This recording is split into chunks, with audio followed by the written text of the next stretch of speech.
Welcome to Off the Page. I am Will Cain, and I'm joined by Jim Geraghty from that scandalous, steamy, political romance capital of the U.S., South Carolina.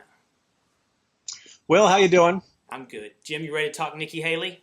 I am. Right now, I'm feeling more heat than Andre Bauer. It's about 95 degrees out here, and he's probably feeling a bit more after last night's debate. Yeah, but he's not the only one feeling heat. We've got to spread this around. Let's start with Nikki Haley. You wrote this. 3 weeks ago, Nikki Haley, a gubernatorial candidate in South Carolina, was a star. You said a November victory would instantly make her the subject of presidential ticket talk, either for 2012 or 16. And you said today, a week after a bombshell accusation of an affair made national headlines, she's pretty much in the same spot. Really?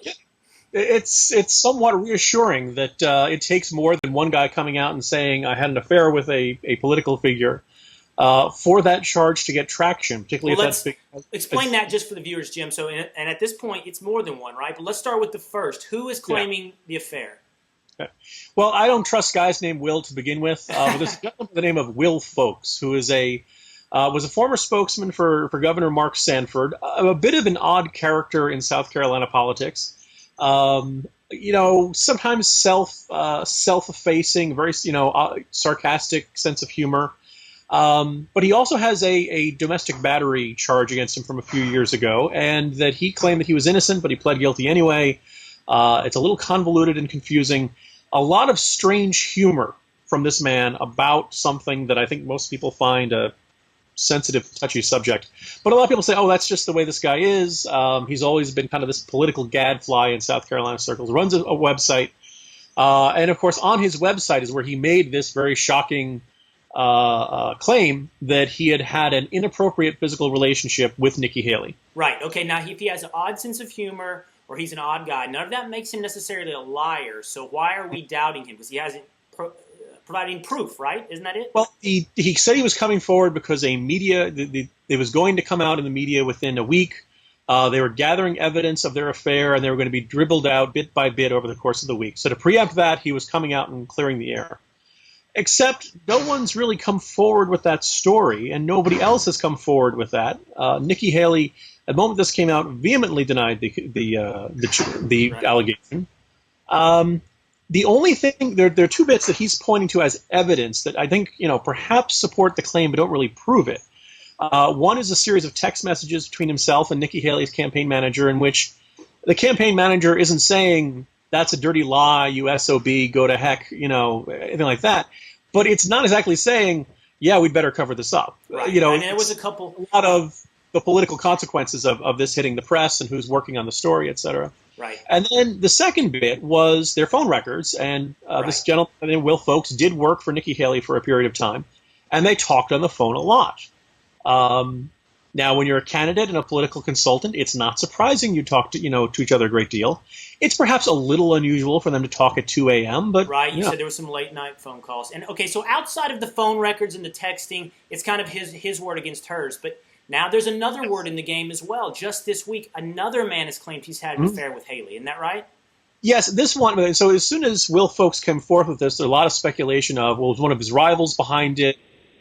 Red State claimed that they knew one of the other candidates was paying him to say this and then backed away from that claim. Yesterday, a gentleman by the name of Larry Marchant, who is a lobbyist for the lobbyist South Carolina government, a ally of Lieutenant Governor Andre Bauer, who is also running for governor, came out and claimed that he, too, had a one-night stand with Nikki Haley, but that he had no proof and would not be coming forth with any proof. We just have to trust him on this. Right. Perhaps it's worth saying, I know, Nikki Haley is a 30 years old, and I think by most people's standards, a really attractive woman. Yes. So there's a bit of, yes, I slept with Angelina Jolie to this assumption. You're talking about some guys who are not exactly Brad Pitt, all coming out and saying, yes, I got this very attractive woman to sleep with me. Okay. Hold on, Jim. Let me give you just this counter-argument. I don't care who Nikki Haley slept with or possibly did or did not sleep with. It really doesn't impact my opinion of how she might govern something. That being said, she is vehemently denying all these accusations, and I'm wondering if we have to give some credence now to where there's smoke, there's fire. Well, here's the way I'm looking at it. It's one of those things, look, I don't know for certain that no affairs took place. I think the only people who would know would be Will Folks and Nikki Haley and Larry Marchant and anyone who might have seen them had they been canoodling or something like that.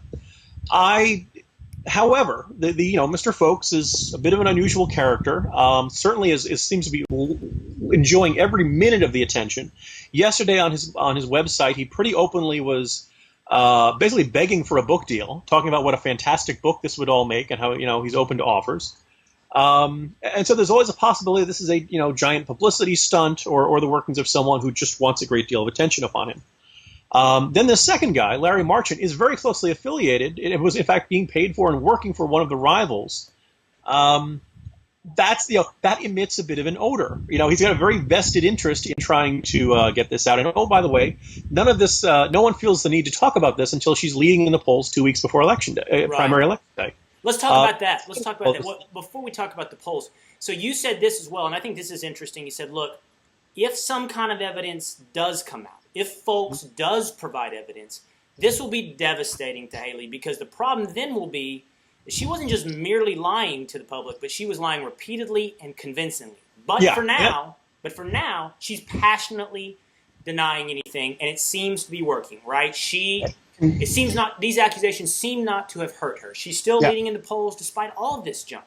Only one poll has been conducted since Folks made his claim, but she was still leading that one by a little over 10 points. I'd feel more comfortable if there was more polling in this race, but so far, the initial day of coverage was a great deal of, oh my goodness, here's what this guy's saying. And with each successive day in which the evidence, I don't know whether video or audio or something that made say clearly, okay, this isn't just the two of them talking to each other. Clearly, this was a physical relationship and an affair.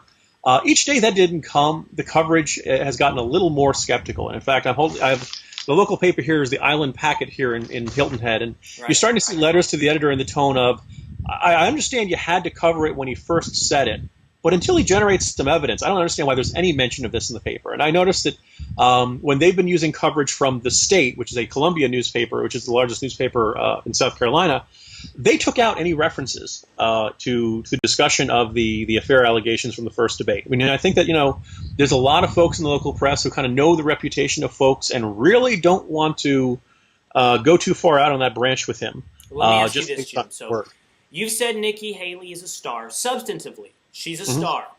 And she has it appears right now that she is remaining a star. Do you think there's still potential for presidential ticket talk should she win her local election down the road? Presume that she wins the primary, which is coming up on Tuesday, and presume that she wins the general election in November.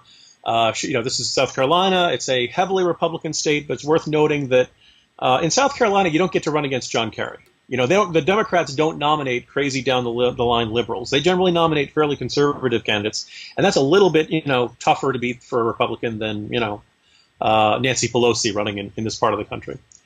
Presume she wins, yes. I think it'd be a little early for her to be on a national ticket.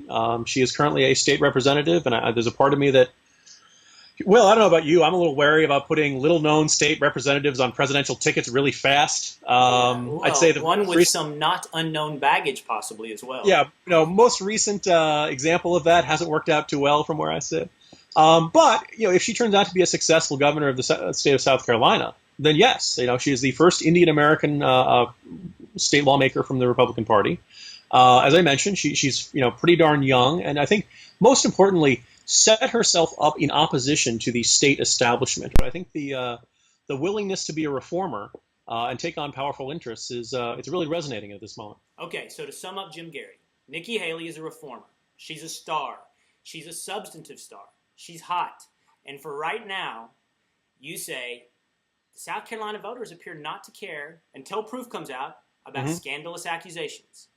And if proof comes out, then it's a very different story. Okay. But yes. All right, we'll do that story later.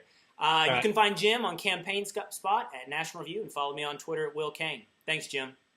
Thanks, Will.